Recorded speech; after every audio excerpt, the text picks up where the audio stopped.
After a summer slump, is York Region's real estate market making a comeback? Oh my God. Stick around and I'll give you all the details. Right here, right now.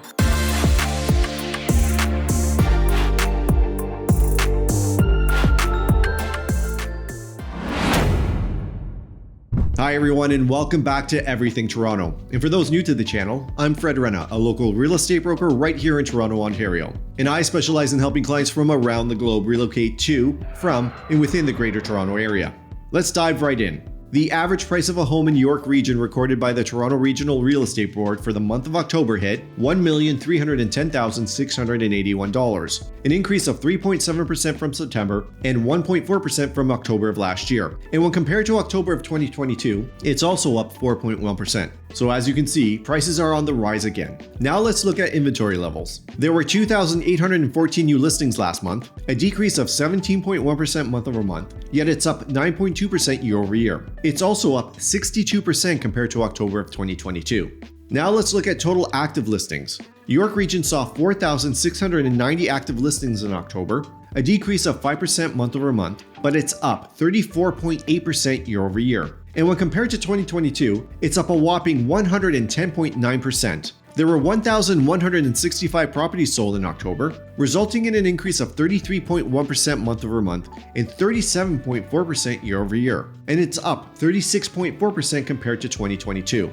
And the average days on market, which is the average number of days a home sits on the market until it sells, was recorded at 28 days in October. This is down 1 day month over month, but it's up 7 days compared to October of 2023 and 2022.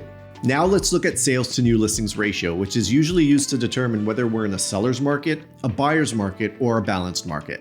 And just as a reminder, the sales to new listings ratio is calculated by dividing the number of sales in any given period, typically a month, by the number of new listings during that same period. The result is then multiplied by 100 to get a percentage. This percentage helps us identify what type of market we're in, and the thresholds are as follows. A result over 60% is considered a seller's market. Between 40 and 60% is a balanced market, and under 40% is a buyer's market. Currently, the sales to new listings ratio in Peel is 40.1%.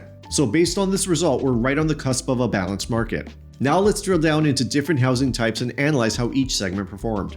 First, we'll look at detached homes, where the average price in October was recorded at $1,664,975, up 4.3% month over month and 3.1% year over year. It's also up 7% compared to 2022. There were 610 detached homes sold last month, up 32.9% month over month and 34.1% year over year. It's also up 36.8% compared to 2022. Next, we'll look at semi-detached homes, where the average price was recorded at $1,105,878, up 2.1% from September and down 4.2% from October of 2023. And it's up a mere 0.2% compared to 2022. There were 81 semi-detached homes sold last month, up 37.3% month over month and 65.3% year over year. It's also up 35% compared to September of 2022. Next, we'll look at townhomes. But before we do, I'd really appreciate it if you hit that subscribe button. If this is your first time on the channel and you want to know all there is to know about living in Toronto and the GTA, including real estate plus all the great stuff to do in the city, then subscribe and tap that bell so you can be the first to know about everything Toronto.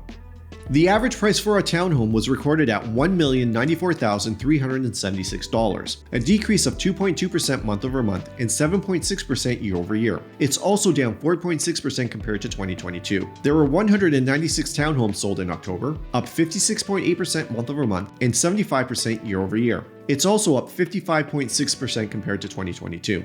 Now let's look at condos, where the average price was recorded at $675,357, up a mere 0.3% month over month and down 2.2% year over year. It's also down 2.3% from 2022. There were 212 condos sold last month, up 13.4% month over month and 18.4% year over year. It's also up 35% compared to 2022. And finally, here are the average prices in October for Markham, Richmond Hill, and Vaughan, starting with all housing types, then broken down into different housing segments, including detached homes, semis, townhomes, and condos. And if you live in any of these areas and you want to know how the average price will impact the price of your home, or if you just want to talk about real estate, then let's connect. And it's pretty simple. Just click the book a call with Fred link in the description below, and it'll take you directly to my calendar where you can find a time that's convenient for you to chat with me and my team. And there you have it, our market update for York Region. And if you want to watch our market update for the City of Toronto, including the highest selling home last month, then click the link above to watch my full Toronto market report. And before I leave you, just a quick reminder that if you're thinking of moving or need help figuring it all out, reach out to us anytime. Every day we get calls from people just like you planning their next move.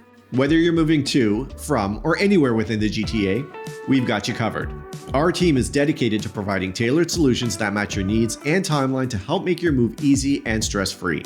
So if you're planning a move, feel free to give us a call, send us a text, or even drop us an email. Thanks for watching, subscribing, and liking this video. And don't forget to tap that bell. Thanks again, and I'll see you next time.